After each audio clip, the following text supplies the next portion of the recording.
देवादिदेव 1008 श्री भगवान महावीर स्वामी की जय जय जय। अहिंसा परमो धर्म की जय जय जय। परम पूज आचार्य गुरुवर श्री विद्यासागर जी महाराज आज की जय जय जय। परम पूज्य स्वामी मुनिवर श्री प्रमाण सागर जी महाराज की जय जय जय। परम पूज्य स्वामी मुनिवर सागर जी महाराज की जय जय जय। नमोस्तु गुरुदेव नमोस्तु। हमारा जीवन संघर्षों से भरा है। संघर्ष की कहानी हमारे जन्म से ही प्रारंभ हो जाती है। मनुष्य जब जन्म लेता है तो उसे काफ़ी संघर्ष करना पड़ता है। संघर्ष से जन्म होता है और जीवन भर संघर्ष चलता है। संघर्ष होना कोई बड़ी बात नहीं है, लेकिन संघर्षों को झेलते हुए भी दृढ़तापूर्वक उनका सामना करना और संघर्ष को एक उपलब्धि में परिवर्तित करना सबसे बड़ी बात है। आज गुरुदेव का हाइकू है, संघर्ष में भी चंदन सम सदा सुगंधी बाटू। बहुत उच्च और उदात्त भावना इसमें गर्भित है। सबने देखा है, चंदन को जितना घिसा जाता है वो उतना ही सुगंध बिखेरता है। गुरुदेव ने बड़ी उच्च भावना प्रकट की कि जीवन में जब भी कोई संघर्ष हो, संघर्ष तो है ही, संघर्षों का नाम ही जीवन है, लेकिन उस घड़ी भी घिसते हुए भी सुगंधी बाटूं। आज 4 बातें आप सबसे करूंगा। अपने लिए संघर्ष, अपनों के लिए संघर्ष, अपने आप से संघर्ष और अपनों से संघर्ष। संघर्ष तो है ही। अपने लिए संघर्ष सब करते हैं, कोई बड़ी बात नहीं है। एक नन्हा सा कीड़ा भी अपने जीवन को बनाए रखने के लिए अंतिम श्वास तक, ओम, अपनी आखिरी सांस तक संघर्ष करता है। एक कीड़ा भी आप देखते हैं, अपने लिए हर कोई संघर्ष करता है। अपने अपने जीवन के निर्वाह के लिए, अपने ज़रूरतों की पूर्ति के लिए, अपने जीवन की सुरक्षा के लिए संघर्ष करना कोई बड़ी बात नहीं है, सब करते हैं। और जो संघर्ष में सफल हो जाता है उसके जीवन में उपलब्धियां आती है, और जो हार जाता है उसका जीवन यूं ही बर्बाद होता है। थोड़ी देर के लिए विचार करो, तुम्हें अपने जीवन के लिए कुछ संघर्ष करना पड़ता है कि नहीं? करना पड़ता है। महाराज, आज मैं जो कुछ भी बना हूं संघर्ष के बदौलत ही बना हूं। जो जितना संघर्ष करता है उसके जीवन का उतना उत्कर्ष होता है। एक व्यक्ति है जो अपने लिए संघर्ष करके अपना उत्कर्ष करता है।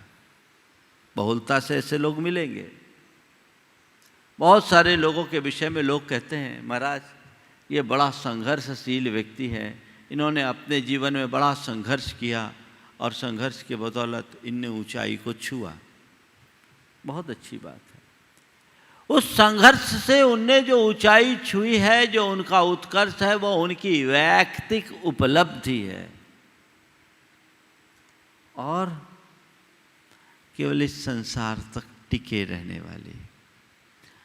उन लोगों की अपेक्षा मैं उन्हें अच्छा मानूंगा जो संघर्ष और चुनौतियों से घबरा कर घुटने टेक देते हैं। दो तरह के लोग दिखाई पड़ते हैं। एक वे जो संघर्ष का मजबूती से सामना करते हैं, संघर्ष करते हैं, पूरे जज्बे के साथ अपना सर्वस्व अर्पित करते हैं और खुद का उत्कर्ष करते हैं। और दूसरे वे जो संघर्ष और चुनौतियों के आगे घुटने टेक देते हैं, वहीं अपना आत्मसमर्पण कर देते हैं, जिनके अंदर कुछ भी करने की अंदर से लालसा या उमंग नहीं होती। ऐसे लोग जीवन में कुछ भी उपलब्धियां अर्जित नहीं कर पाते। ये बात सही है कि जीवन उन्हीं का ऊंचा उठता है,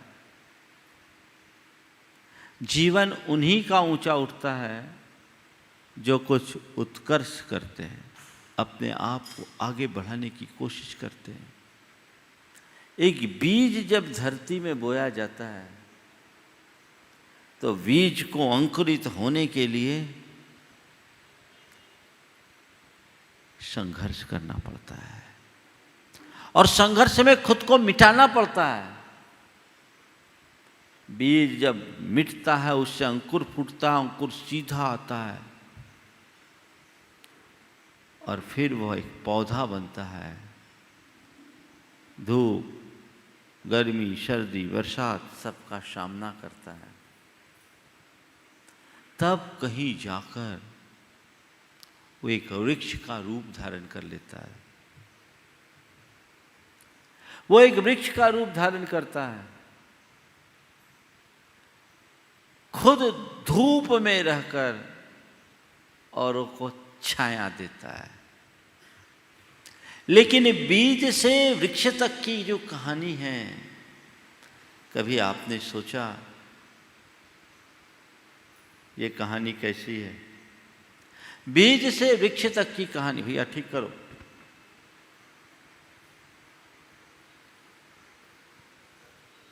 आज बोलने में मुझे संघर्ष करना पड़ रहा। बीज से वृक्ष तक की कहानी है। बीज जब मिटता है तब विकसित होकर वृक्ष बनता है। ऐसे ही हम जब संघर्ष करते हैं तब हमारी क्षमताएं विकसित होती है और तभी हमारा वास्तविक उत्कर्ष होता है, चाहे लौकिक जीवन की बात हो या लोकोत्तर। हर क्षेत्र में व्यक्ति को संघर्ष करना पड़ता है, जूझना पड़ता है, सामना करना पड़ता है। चुनौतियां आती है, आने दो, उसका स्वागत करो, सामना करो। अपने लिए अपने आप को आगे बढ़ाना है तो ये तो मुझे करना ही होगा। विद्यार्थी जीवन से अपने जीवन की शुरुआत करो। वहाँ से देखो, अगर तुम मन लगा करके पढ़े हो तो आगे बढ़े हो। दो तरह के लोग होते हैं। एक वे जो थोड़ी सी कठिनाई से घबरा जाते हैं और एक वे जो बड़ी बड़ी कठिनाइयों का बड़ी सहजता से सामना करते हैं। सफल कौन होते हैं? कठिनाइयों से घबराने वाले या कठिनाइयों का सामना करने वाले? कौन? एक बच्चा है, पढ़ाई को कठिन मान करके उससे मुख मोड़ लेता है और एक कहता है कितना भी कठिन है मुझे तो वही पढ़ना है। जटिल से जटिल विषय को मुझे पहले प्राथमिकता देनी है। उसकी प्रतिभा और मेधा विकसित होगी। जो पहले ही सोच ले कि हमको तो सरल विषय ही चुनना है, जटिल लेना नहीं, वो तय लेवल पर रहेगा, आगे नहीं बढ़ पाएगा। इसी तरह जीवन के किसी भी क्षेत्र में वे ही मनुष्य सफलीभूत होते हैं जो कठिन से कठिन चुनौतियों का दृढ़ता से सामना करने के लिए तैयार होते हैं। साधारण व्यक्ति को हर अवसर में कठिनाई महसूस होती है, और समझदार व्यक्ति को हर कठिनाई में अवसर नजर आता है। अवसर में कठिनाई और कठिनाई में अवसर। जीवन को आगे बढ़ाना है तो कठिनाई मत देखो, कठिनाई में भी अवसर देखो। इसी का नाम संघर्ष है। उससे तुम उत्कर्ष कर पाओगे।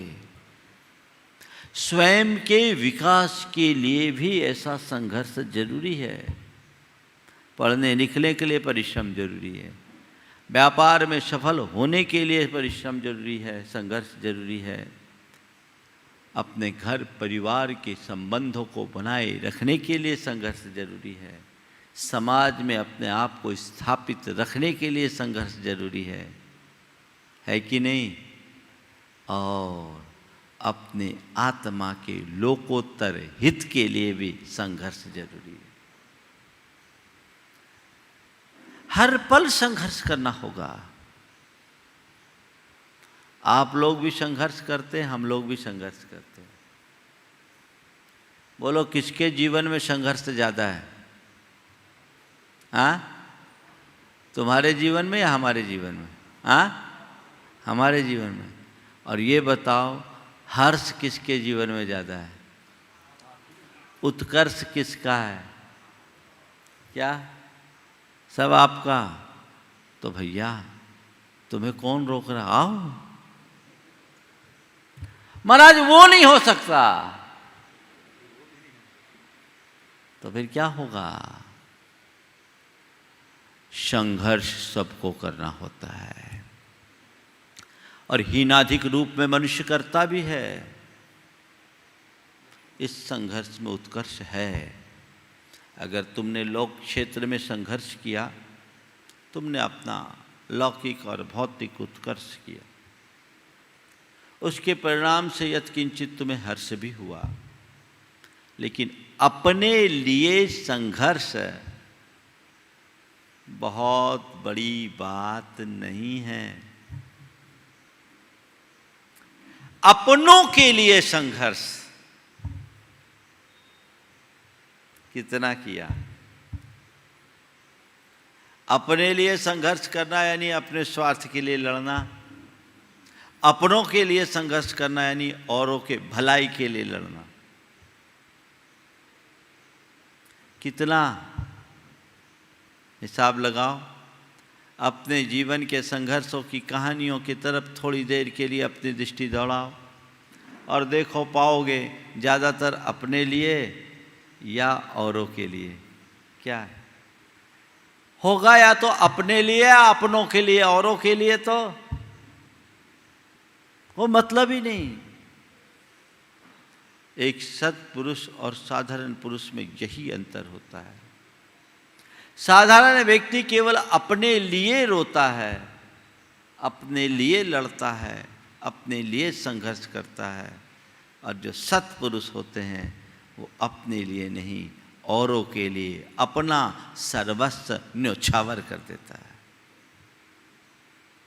औरों के लिए संघर्ष करने का जज्बा हमारे भीतर जगना चाहिए।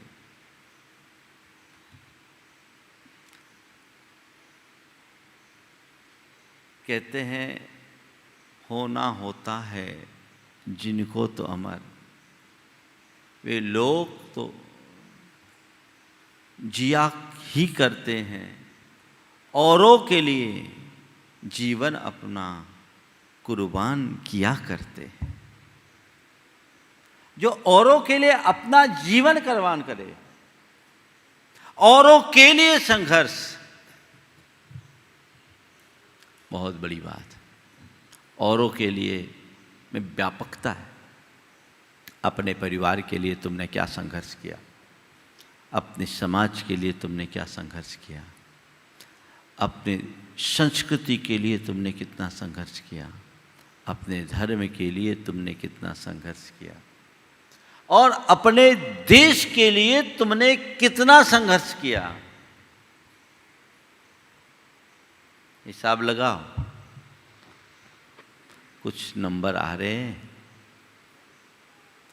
तो वो तुम्हारे जीवन की उपलब्धियों में है, और यदि नहीं तो अभी तुम बहुत पीछे हो। अपनों के लिए संघर्ष।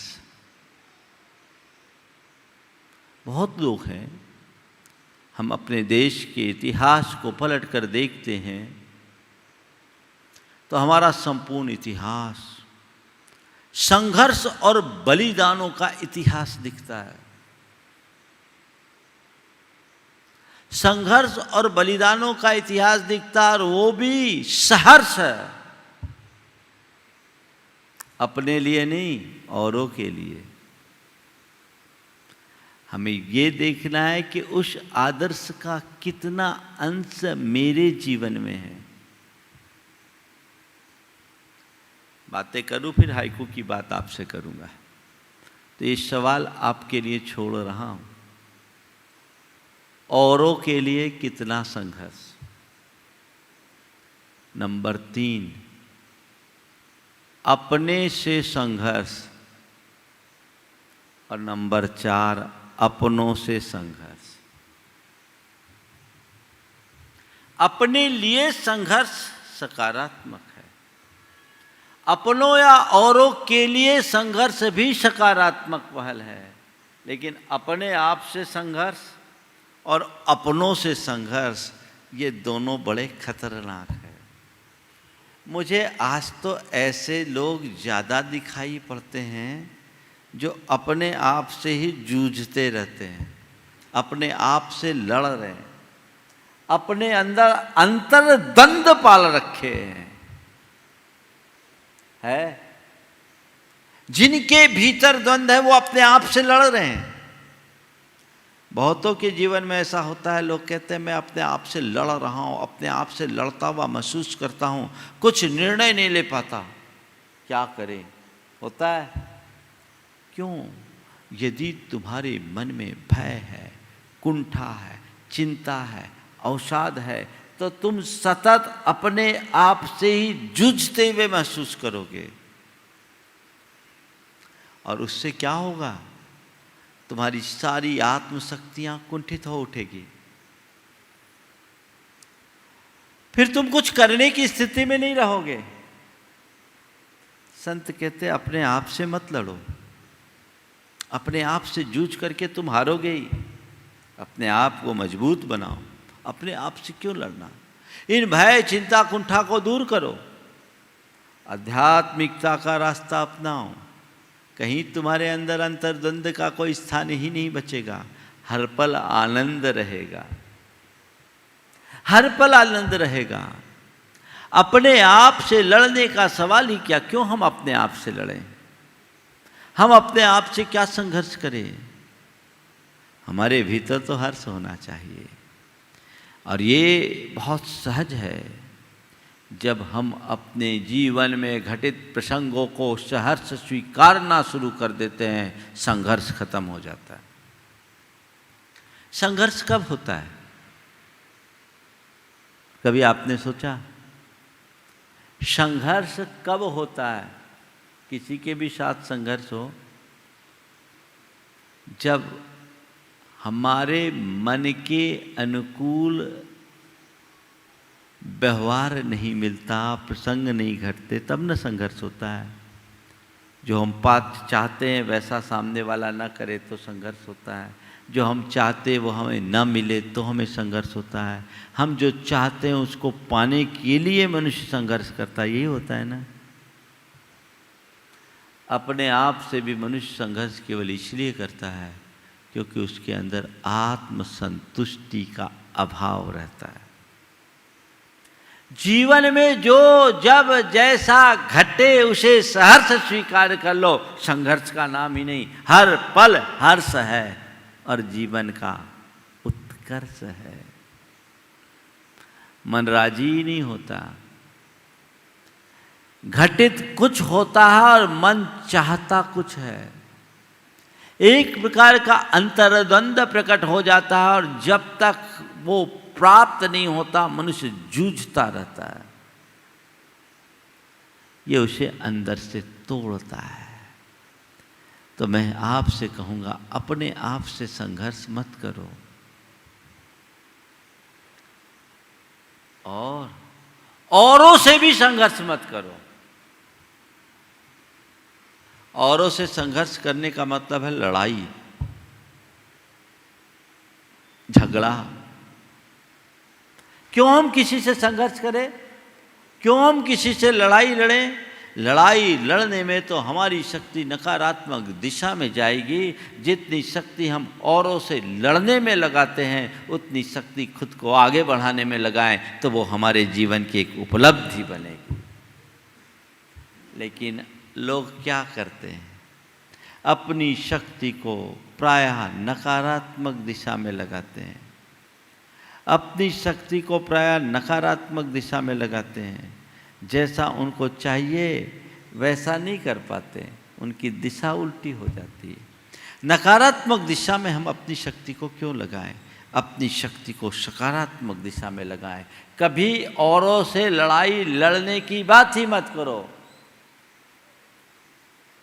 वहाँ संघर्ष करने की जगह समझौता करो, तो आप अपने जीवन में कुछ कामयाबी हासिल कर सकोगे। लेकिन हाँ, अपने अतिरिक्त यदि अपने परिवार, समाज, धर्म, संस्कृति और देश की बात आए तो वहाँ तुम्हें भीतरी और बाहरी दोनों प्रकार के संघर्ष करने की आज़ादी है। जब तुम अपने जीवन के लिए भी संघर्ष कर रहे हो या अन्य किसी स्थिति में तुम्हारे जीवन में संघर्ष आ रहा हो, गुरुदेव कहते हैं तुम्हारे जीवन में चाहे कितनी कठिनाइयाँ हो, परेशानियाँ हो, मुश्किलें हो, चाहे जैसा संघर्ष हो, संघर्ष को सहर्ष स्वीकार करो और संघर्ष की घड़ी में भी उपकार करने की बात सोचो। संघर्ष में भी सदा चंदन सम सदा सुगंधी बांटो। चंदन के समान सुगंधी बांटने की स्थिति मेरे मानस में ऐसे अनेक प्रसंग आ रहे हैं, ऐसे अनेक लोग उभर रहे हैं जिनका जीवन बड़ा संघर्षपूर्ण रहा, लेकिन उस संघर्षपूर्ण स्थिति में भी उन्होंने लोकोपकार के बड़े बड़े कार्य किए। मैं एक ऐसे व्यक्ति को जानता हूं जिन्होंने बर्रा बेचकर, बर्रा बड़ा बोलते हैं ना, बड़ा बिहार झारखंड में बर्रा बोलते हैं, उससे अपना जीवन आगे बढ़ाया, संघर्ष किया, पाई पाई जोड़ा, पाई पाई जोड़ा, खुद अभावों में पला, अभावों में जिया, 2 कमरों के एक छोटे से मकान में रहा, लेकिन उस व्यक्ति ने अपनी गाढ़ी कमाई से हॉस्पिटल में एक पूरा वार्ड बना दिया। थोड़े 2-2, 4-4 रुपया जोड़ जोड़ कर जिसने पैसे जोड़े, संघर्ष किया, 100-200 रुपया के रोज की बिक्री जिसकी होती, 150 रुपया की रोज की जिसकी कमाई होती है, मैं आज से 30 साल पुरानी बात बोल रहा हूँ, 35 साल पुरानी, और हॉस्पिटल में एक वार्ड बना दिया। उससे जब किसी ने पूछा कि भैया तुमने इतना रुपया दान कर दिया और तुम खुद छोटे से एक खपर पोश मकान में रहते हो, उस व्यक्ति ने जो जवाब दिया, कहा भैया 65 वर्ष की उम्र हो गई, हमारी ज़िंदगी तो पूरी हो गई, जितने दिन में मकान बनाएंगे उतने दिन में ऊपर जाने का नंबर आ जाएगा, कम से कम लोगों के काम में तो आएगा। अब ये पैसा क्या, 65 साल जिस घर में गुजार दिए, जीवन के शेष समय को भी उसमें गुजारा जा सकता है। मैं आपसे पूछता हूँ, ऐसे व्यक्ति को कौन प्रणाम नहीं करेगा? ऐसे व्यक्ति का व्यक्तित्व तो प्रणम्य है। संघर्ष में भी चंदन सम सुगंधी बांटो। खुद अभावों और अल्पता का जीवन जीने वाला व्यक्ति भी आखिरी सांस तक दूसरों के उद्धार की बात सोचे, ये कोई साधारण घटना नहीं है।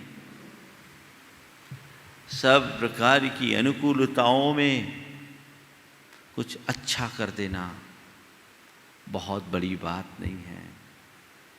तमाम प्रतिकूलताओं में अच्छा करने का संकल्प जगाना बहुत बड़ी बात है। मैं एक ऐसे व्यक्ति को जानता हूं जिसको 85 लाख का नुकसान हुआ। उसके हैसियत के हिसाब से वो बड़ा नुकसान था। 85 लाख का नुकसान, उसके बाद भी 15 लाख के दान की घोषणा कर दी। उसके मित्रों ने कहा भैया 85 लाख का नुकसान हुआ और तुम 15 लाख का दान कर रहे। बोले राउंड फिगर में 1 करोड़ समझ लो।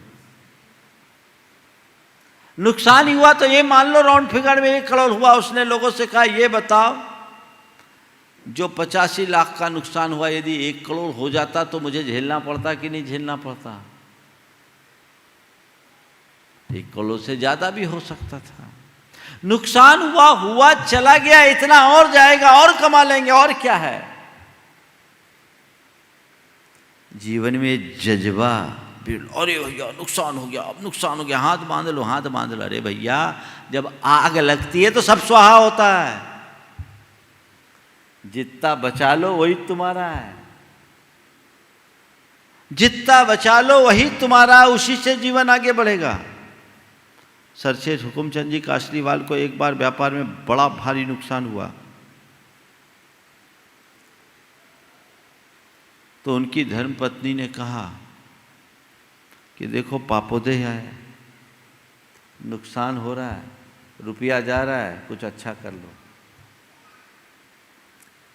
पापोदय आया है, नुकसान हुआ है, रुपया जा रहा है, कुछ अच्छा कर लो। तो कहते उन्होंने उस नुकसान की घड़ी में 3 लाख रुपए निकाल करके कंचनबाई प्रसूति का गृह का निर्माण कराया। संघर्ष में भी चंदन सम सदा सुगंधी बांटू का ये उदाहरण आप सोच सकते हैं।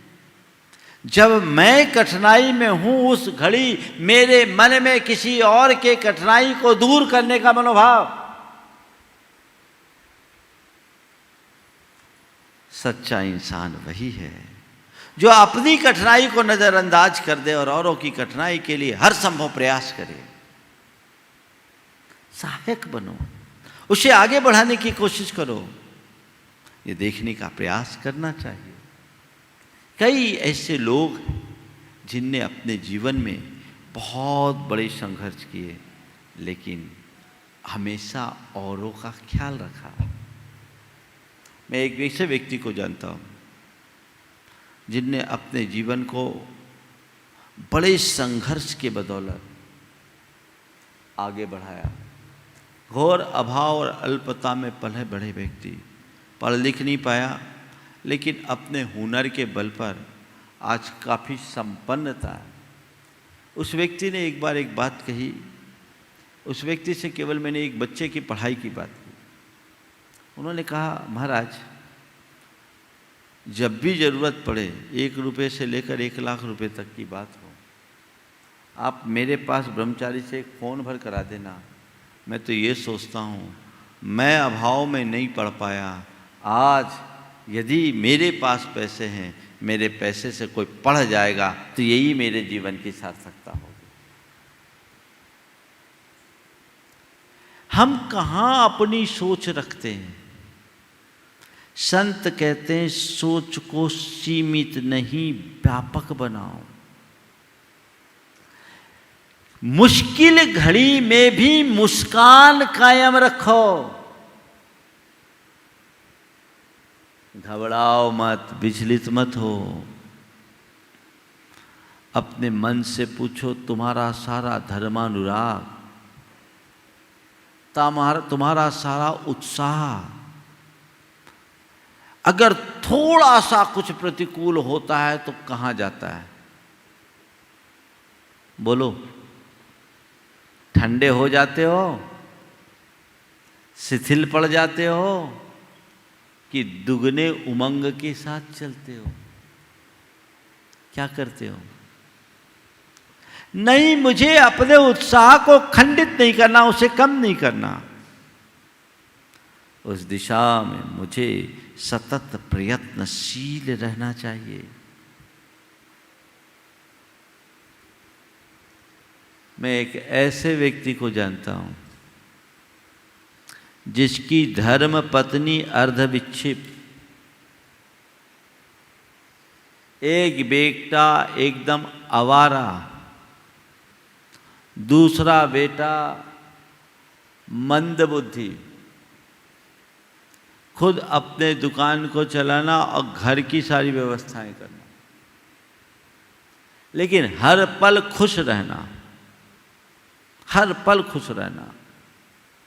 उसकी दुकान में कोई व्यक्ति आए, रोता आए और हंसता जाए। एक दिन एक व्यक्ति के मन में जिज्ञासा हुई कि इस व्यक्ति के जीवन का रहस्य जानना चाहिए। घर गया, साधारण सा मकान था, 2 कमरों का।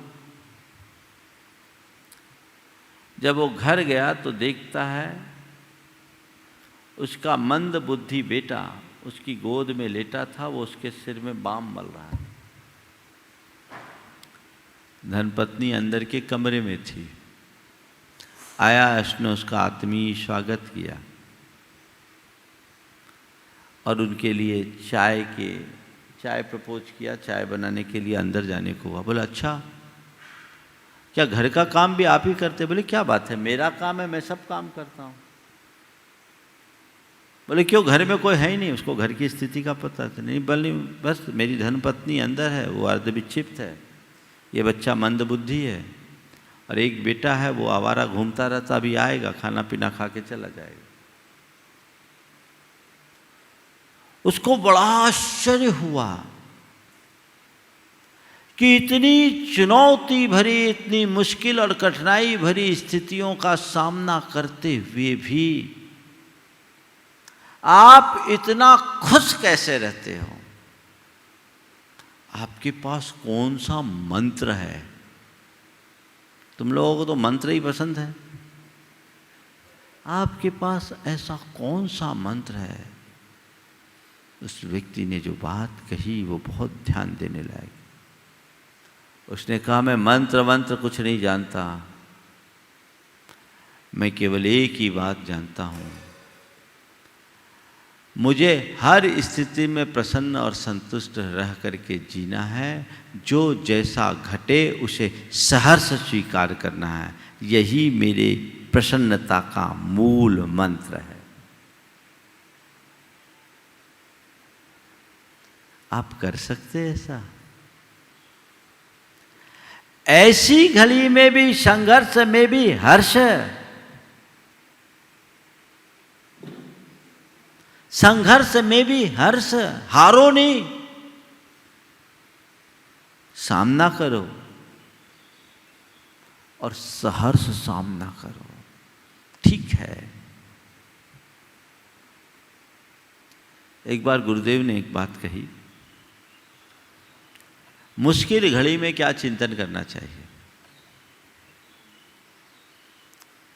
बिहार हो रहा था,